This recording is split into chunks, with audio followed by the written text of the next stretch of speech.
Hello guys, मैं हूँ DJ sir keystone coaching centre का डायरेक्टर। और आज हम लोग वेक्टर का लेक्चर सेकंड लेके आए हैं। लेक्चर वन आप लोगों को पढ़ा चुके हैं, अब लेक्चर सेकंड आइए हम लोग समझते हैं इसमें क्या क्या कंटेंट है। तो कल हम लोग टाइप्स ऑफ वेक्टर में बच्चे 5 तरह के वेक्टर पढ़ चुके थे और कुछ और बाकी आज हम लोग वो सब देखेंगे। तो आइए सीखते हैं बाकी टाइप्स ऑफ वेक्टर। बच्चे 6 नंबर में है collinear vector.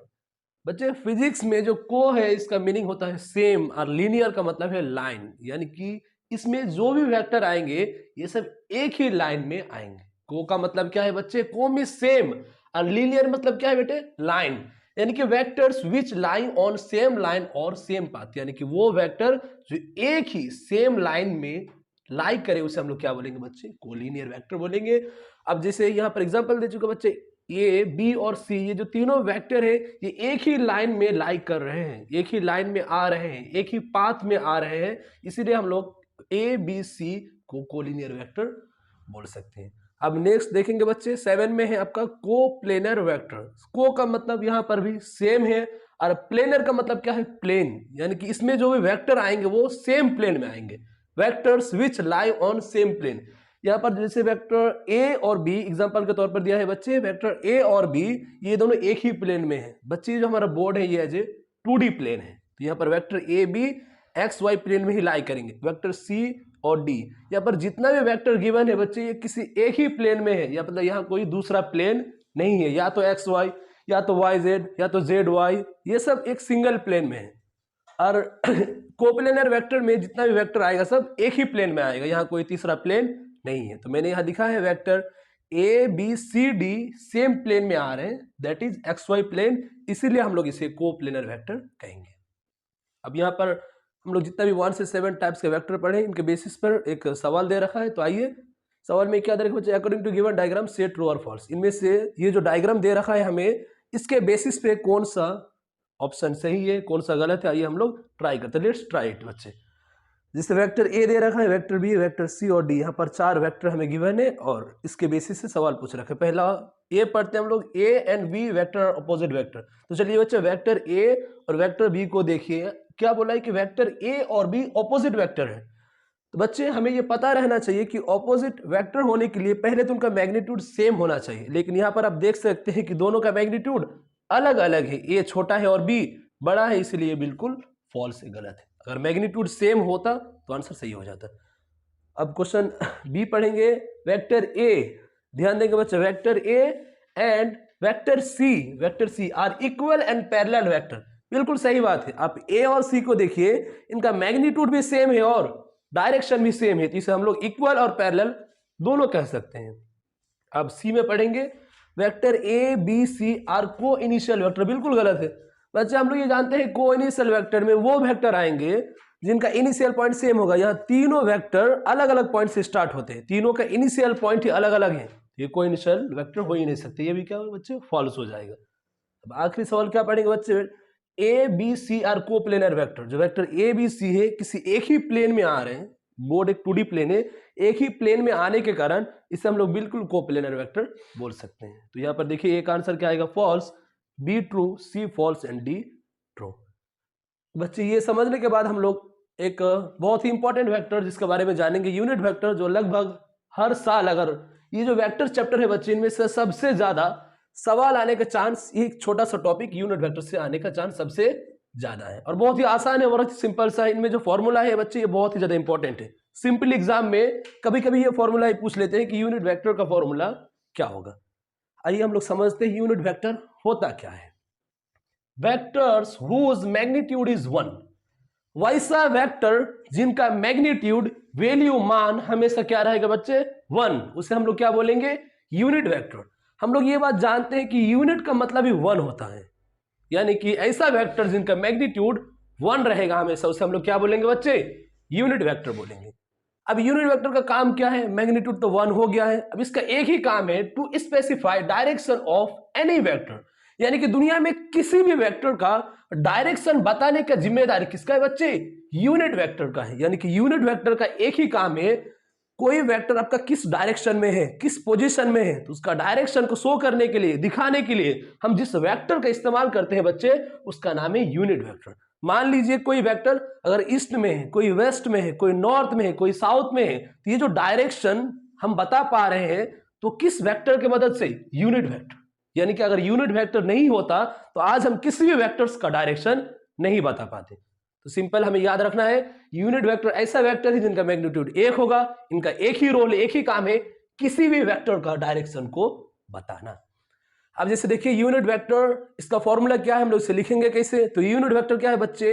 Vector upon magnitude of that vector. यानी कि किसी भी वेक्टर का अगर हमें यूनिट वेक्टर निकालना है तो उस वेक्टर को आप ऊपर लिखिए और उसी गिवन वेक्टर का नीचे मैग्नीट्यूड लिखिए, तो जो हमारा आएगा वो क्या आएगा बच्चे?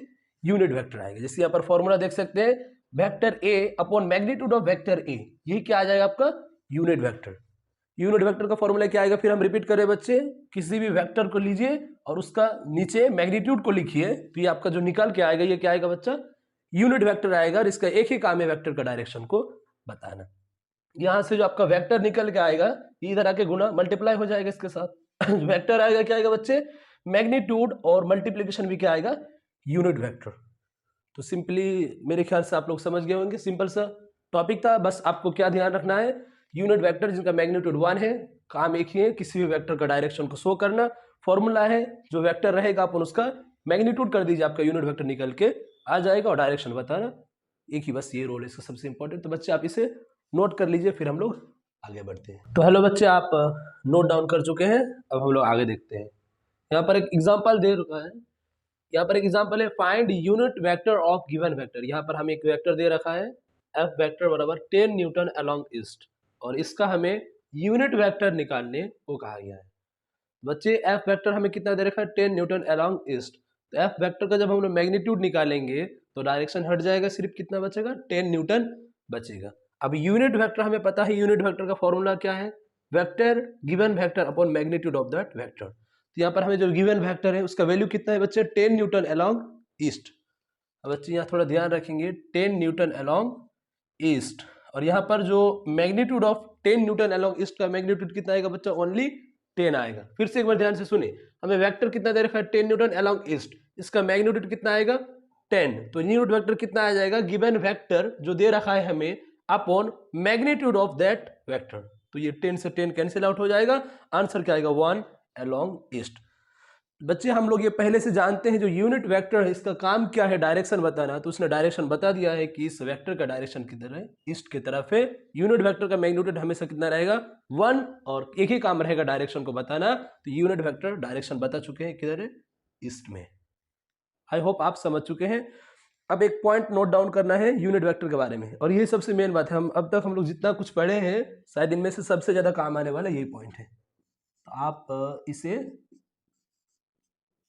ध्यान से नोट डाउन कीजिएगा, और हो सके तो अभी जस्ट याद कर लीजिएगा।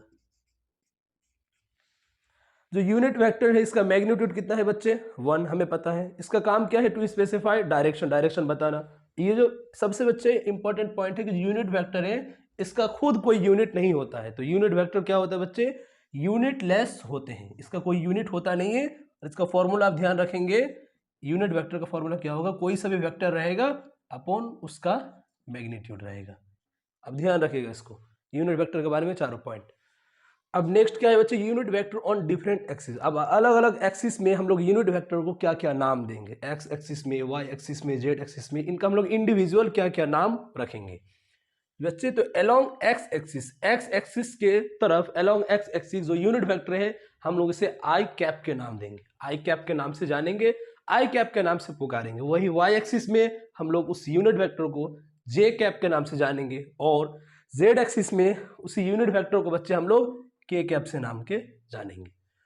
अब जो के कैप वाला वेक्टर है इसका फिर दो अलग अलग पार्ट है, एक तो प्लस के कैप और एक माइनस के कैप। प्लस के कैप कैसा आएगा बच्चे? कि आउट टू द प्लेन, ये जो मान लीजिए हमारा बोर्ड एक 2D प्लेन है, तो प्लेन के जो बाहर आएगा ये प्लस के कैप होगा, इसके जो अंदर होगा वो माइनस के कैप होगा। जैसे फिर से एग्जांपल के तौर पे समझते हैं, देखिए मान लीजिए कि ये हमारा एक्स एक्सिस है और ये वाई है, ये एक्स हो गया और ये आपका वाई हो गया, एक्स हो गया आई कैप, वाई हो गया जे कैप। अब एक बाहर आएगा और तो इसको हम लोग क्या बोलेंगे? के कैप बोलेंगे, प्लस, क्योंकि ये आउटवर्ड है, और एक इसके अंदर जाएगा इनवर्ड, उसे हम लोग क्या बोलेंगे? माइनस के कैप। तो अगर प्लेन के बाहर आएगा प्लस के कैप और अंदर जाएगा तो माइनस के कैप नाम देंगे। अब नेक्स्ट वेक्टर के बारे में पढ़ते हैं जिसका नाम है बच्चे polar vector. Polar vector vector which having starting point. दुनिया में कोई भी ऐसा वेक्टर जिसका कोई ना कोई स्टार्टिंग पॉइंट हो, इसे हम लोग क्या बोलेंगे पोलर वेक्टर बोलेंगे। बच्चे ये जो हम लोग पढ़ा है एक बार समराइज करते हैं इसको। यूनिट वेक्टर का फॉर्मूला याद रखना है, कोई से भी वेक्टर अपन उनका मैग्नीट्यूड और इसके लिए पॉइंट क्या है बच्चे फॉर्मूला, और मैग्नीट्यूड 1 काम क्या है डायरेक्शन को स्पेसिफाई करना, और खुद बच्चे यूनिट लेस होते हैं। तो आप जल्दी से इसे नोट डाउन कीजिए, फिर हम लोग आगे चलते हैं। ठीक है बच्चे, तो आप नोट डाउन कर चुके हैं, अब हम लोग आगे चलते हैं। कुछ जो वेक्टर एक दो बचा हुआ है वो सब देख लेंगे, उसके बाद फिर जो हमारा आगे टॉपिक आएगा इनके बीच के एंगल्स, फिर वेक्टर एडिशन, वो सब कुछ पढ़ेंगे। तो बच्चे अब 10th नंबर का जो हमारे पास वेक्टर है वो है बच्चे एक्सियल वेक्टर। अब एक्सियल वेक्टर होता क्या है, इनका काम क्या है, इनका एग्जांपल क्या क्या है, हम लोग एक एक करके डिटेल में देखने वाले हैं।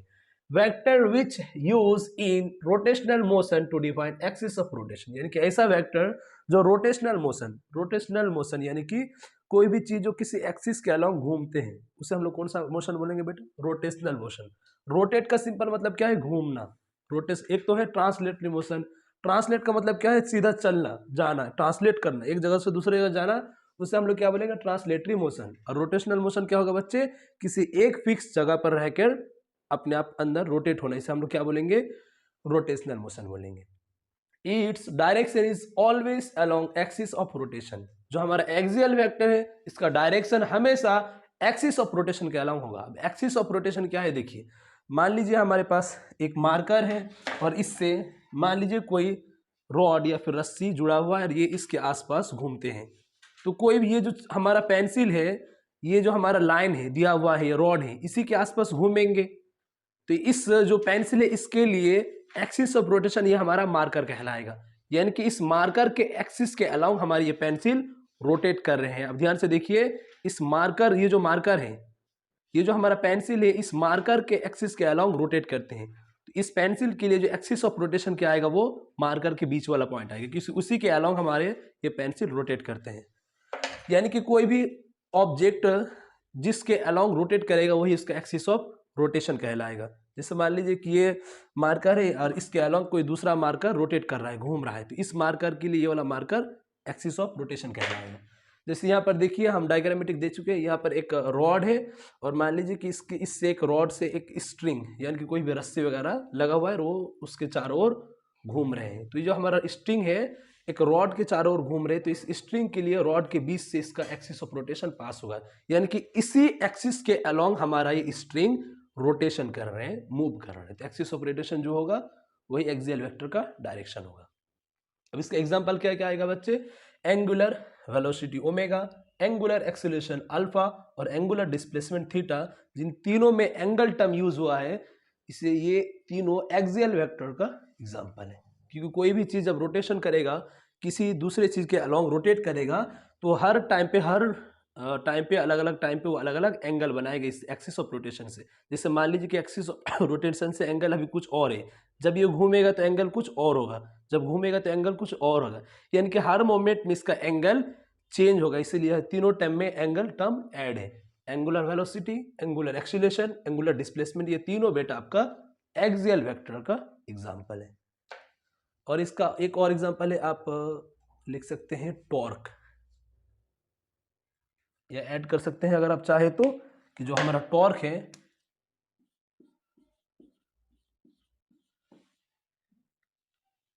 ये भी इसका एग्जांपल है एक्सियल वेक्टर का। अब एक और वेक्टर है बच्चे नल वेक्टर। नल का सिंपल मतलब है जीरो, कोई जिसका वैल्यू नहीं है। ऐसे वेक्टर जिनका मैग्नीट्यूड या फिर मैग्नीट्यूड का जोड़ सम हमेशा क्या आएगा, जीरो आएगा। यहाँ पर एक ए वेक्टर था और ये माइनस ए वेक्टर, जब हम इन दोनों को ऐड करेंगे तो मैग्नीट्यूड कितना आएगा बच्चे, जीरो वेक्टर आएंगे। बच्चे ध्यान रहे, ये दोनों को जोड़ के कभी जीरो नहीं बोलना है आपको, जीरो वेक्टर बोलना है। जीरो भी एक वेक्टर है। यहाँ पर देखिए ए -3 मीटर था और फिर ए +3 मीटर, जब इन दोनों का हम ऐड करेंगे जो हमारे पास रिजल्टेंट आएगा कितना आएगा बेटा, जीरो आएगा। अब बच्चे हम किसी दो वेक्टर के बीच का एंगल डिफाइन करने वाले हैं कि किसी दो वेक्टर के बीच का एंगल हम लोग कैसे निकालेंगे और उसके लिए वैल्यू क्या क्या आएगा। जैसे यहाँ पर देखिए कि ये वेक्टर बी है और वेक्टर ए है, इन दोनों का या तो टेल अगर मिला रहे दोनों एक साथ, या तो अगर हेड मिला रहे, बच्चे ध्यान से सुनिए, या तो इनका टेल एक साथ रहे या तो इनका हेड एक साथ रहे, तो इन दोनों वेक्टर के बीच का एंगल को हम लोग क्या बोलेंगे, थीटा। फिर से सुने, अगर ये जो हेड है, हेड अगर ये दोनों हेड एक जगह रहे या फिर दोनों का टेल एक जगह रहे तो इन दोनों वेक्टर के बीच का एंगल को हम लोग क्या बोलेंगे बच्चे, थीटा बोलेंगे। या तो आपका टेल एक तरफ हो, टेल एक तरफ हो, या फिर हेड एक तरफ हो, तो इसे बीच का एंगल क्या बोलेंगे बच्चे, थीटा बोलेंगे। अब जस्ट इसका अपोजिट मान लीजिए कि एक का है हेड और दूसरे का क्या है बच्चा, टेल। देखिए यहाँ पर ए का क्या है बच्चे, हेड है, और बी का क्या है, टेल है, यानी कि अपोजिट है। तो हम लोग क्या करेंगे, इस ए वेक्टर को थोड़ा और आगे लेके जाएंगे, तब इन दोनों के बीच में जो एंगल आएगा ए और बी में, वो अब थीटा ना होके 180 माइनस थीटा हो जाएगा, मतलब जस्ट अपोजिट। यहां पर देखिए जैसे ए का क्या आया है, टेल पीछे वाला पार्ट, और बी का क्या आ गया, हेड। जब टेल और हेड आएगा तो इन दोनों के बीच में एंगल थीटा ना होके 180 डिग्री माइनस थीटा हो जाएगा। अगर दोनों टेल आए या फिर दोनों हेड आए तो एंगल थीटा, इसके अलावा अगर हेड टेल या फिर टेल हेड आए तो एंगल 180 डिग्री माइनस थीटा होगा। आप डायग्राम में देख सकते हैं। अब अगला टॉपिक आगे क्या है बच्चे, वेक्टर एडिशन, वेक्टरों का जोड़, वेक्टरों का सम। हम लोग वेक्टर को कैसे ऐड करेंगे, इसके लिए क्या क्या मेथड है, क्या क्या तरीका देखेंगे। पहले है triangle law of vector addition. Triangle law of vector addition के हिसाब से ये triangle law of vector addition क्या कहेगा बच्चे, जैसे मान लीजिए कि यहाँ पर कोई एक वेक्टर बी है और यहाँ पर वेक्टर ए है। ये वेक्टर आपका ए और वेक्टर बी कंटिन्यूअस फॉर्म में है, मतलब जैसे वेक्टर आपका ए आया उसके बाद जस्ट वेक्टर बी आया, तो इन दोनों का जो रिजल्टेंट आएगा वेक्टर ए प्लस बी, यानी कि इन दोनों का सम, इन दोनों का जोड़ के बराबर जो वेक्टर आएगा उसका रिजल्टेंट वेक्टर कहलाएगा। फिर से देखिए, ये आपका वेक्टर ए था और इसके जस्ट बाद क्या आ गया आपका वेक्टर बी, तो ये जो हम लोग यहां से लेंगे लाइन खींचेंगे, इसको क्या कहेंगे, इन दोनों का रिजल्टेंट, और इन दोनों का सम जोड़ के बराबर ये आपका रिजल्टेंट आएगा। देखिए बच्चे, जो हम लोग पढ़े एक बार समराइज करते हैं। एक्सियल वेक्टर का काम क्या है बच्चे, एक्सिस ऑफ रोटेशन को डिफाइन करना। इसका एग्जांपल क्या है, torque, angular velocity, angular acceleration और एंगुलर डिस्प्लेसमेंट। नल वेक्टर जिसका मैग्नीट्यूड 0 है, और अगर दो टेल एक साथ रहे तो बीच का एंगल थीटा बोलेंगे, दो हेड एक साथ रहे तो भी बीच का एंगल थीटा बोलेंगे, हेड टेल या फिर टेल हेड रहे तो एंगल 180 माइनस थीटा कहेंगे। बच्चे ठीक है, आप जल्दी से नोट डाउन कीजिए, फिर हम लोग आगे चलते हैं। तो हेलो बच्चे, आप नोट डाउन कर चुके हैं। अब हम लोग आगे मैग्नीट्यूड ऑफ रिजल्टेंट वेक्टर निकालेंगे, यानी कि जो हमारा रिजल्टेंट वेक्टर आएगा, इनका मैग्नीट्यूड, इनका वैल्यू क्या आएगा। अब देखिए यहाँ पर एक वेक्टर ए है और एक वेक्टर बी दे रखा है। यहाँ पर वेक्टर ए है और सेम पैटर्न पे वेक्टर बी दे रखा है। इन दोनों का जो सम आएगा, जो जोड़ आएगा, उसे हम लोग रिजल्टेंट कहेंगे। यानी कि रिजल्टेंट वेक्टर ए वेक्टर और बी वेक्टर, इन दोनों का जोड़, सम, इसे हम लोग क्या कहेंगे बच्चे, रिजल्टेंट वेक्टर कहेंगे। अब जो रिजल्टेंट वेक्टर है उसका डायरेक्ट ये फॉर्मूला आप याद रखिए, नीट के लिए काम आएगा। लगभग हर साल एक सवाल इससे आते हैं। तो अब रिजल्टेंट वेक्टर क्या आएगा बच्चे, under root A square plus B square plus 2ab cos theta. ये हम लोग ड्राइव करेंगे तो पूरा बोर्ड भर जाएगा, लेकिन कोई काम का नहीं। अब सिंपली इसे याद रखिए कि resultant vector under root A square plus B square plus 2ab cos theta. और जब हम लोग यहाँ पर इस अंडर रूट को हटाएंगे तो आर में क्या आ जाएगा, स्क्वायर आ जाएगा। अब यहां से देखेंगे जो अल्फा है, जो अल्फा क्या है बच्चे, रिजल्टेंट का ए के साथ, ए वेक्टर का रिजल्टेंट के साथ जो एंगल है वो क्या है बच्चा, अल्फा है। और हमारा जो एंगल वेक्टर ए और बी है, इन दोनों के बीच का जो एंगल, उसे हम लोग क्या नाम दिए हैं, थीटा दिए हैं। और जो हमारा रिजल्टेंट है और बी वेक्टर है, इनके बीच के एंगल को हम लोग क्या बोले हैं, बीटा नाम दिए हैं। तो जो टेन अल्फा है उसका वैल्यू क्या आएगा, B sine theta upon A plus B cos theta. और जो टेन बीटा है, A sine theta upon B plus A cos theta. तो ये जो फॉर्मूला है R under root A square plus B square plus 2ab cos theta, ये ही resultant vector का मैग्नीट्यूड है। ये हमें डायरेक्ट याद रखना है। एग्जाम में वेक्टर ए दिया रहेगा, वेक्टर बी रहेगा, और इन दोनों के बीच का एंगल थीटा दिया रहेगा, आपको रिजल्टेंट निकालना है। अब ध्यान रखेंगे, जो अल्फा है हमारा, जो रिजल्टेंट है आर, और जो वेक्टर ए है, इन दोनों के बीच का जो एंगल है उसका नाम क्या है, अल्फा। बीटा क्या है आपका, वेक्टर बी और रिजल्टेंट, इन दोनों के बीच का एंगल को क्या नाम दिए हम, बीटा। और जो थीटा है, ये वेक्टर ए और वेक्टर बी, इन दोनों के बीच के एंगल का नाम हम लोग क्या दिए हैं, थीटा। ये तीनों फॉर्मूला आपको याद रखना है। एग्जाम में डायरेक्ट वैल्यू दिया रहेगा वेक्टर का और थीटा गिवन होगा, आपको इन तीनों में से कोई सा भी पूछ सकते हैं। अब हम लोग कुछ स्पेशल केस के बारे में यहाँ पर पढ़ने वाले हैं। जैसे पहला केस क्या है, if both vector are parallel. मान लीजिए कि यहाँ ए और बी दोनों वेक्टर है और आपस में एक दूसरे का पैरेलल है। पैरेलल होने का मतलब क्या है, इन दोनों का डायरेक्शन सेम है और इनका बीच में जो डिस्टेंस वो हमेशा एक जैसा बना रहेगा। तो इन दोनों के बीच में जो एंगल आएगा बच्चा ऑब्वियस कितना आएगा, 0 आएगा, कोई एंगल नहीं है। तो जैसे एंगल कितना आ गया आपका 0, तो रिजल्टेंट का फॉर्मूला वही है जो हम लोग पीछे नोट किए थे, आर बराबर under root A square plus B square plus 2ab cos theta. और हमें पता है कि अगर थीटा 0 होगा तो कॉस थीटा कितना हो जाएगा 1, और यही इसका मैक्सिमम वैल्यू है, यानी कि कॉस थीटा मैक्सिमम ज्यादा से ज्यादा 1 हो सकता है। ये 1 कब होगा, जब हमारा थीटा 0 होगा, और थीटा 0 कब होगा, जब दोनों वेक्टर एक दूसरे का पैरेलल आएगा। अब कॉस थीटा को आप यहाँ पर 1 पुट करके रिजल्टेंट निकाल सकते हैं, under root A square plus B square plus 2ab, और इसको हम लोग a प्लस बी का होल स्क्वायर भी लिख सकते हैं। A square plus B square plus 2ab को a प्लस बी का होल स्क्वायर लिखेंगे, यहाँ से अंडर रूट जब हटाएंगे तो ये स्क्वायर भी हट जाएगा, तो रिजल्टेंट क्या आ जाएगा a प्लस बी, और ये मैक्सिमम वैल्यू होगा रिजल्टेंट का। यानी कि सिंपली क्या याद रखना है कि जब दो कोई वेक्टर पैरेलल होगा तो उनके बीच में एंगल थीटा 0 होगा तो कॉस थीटा 1 मैक्सिमम होगा, जब कॉस थीटा मैक्सिमम होगा तो रिजल्टेंट भी मैक्सिमम होगा, जब कॉस थीटा मैक्सिमम तो रिजल्टेंट भी मैक्सिमम। हम लोग केस बी में चलते हैं। If both vector are perpendicular, ये जो साइन है परपेंडिकुलर है।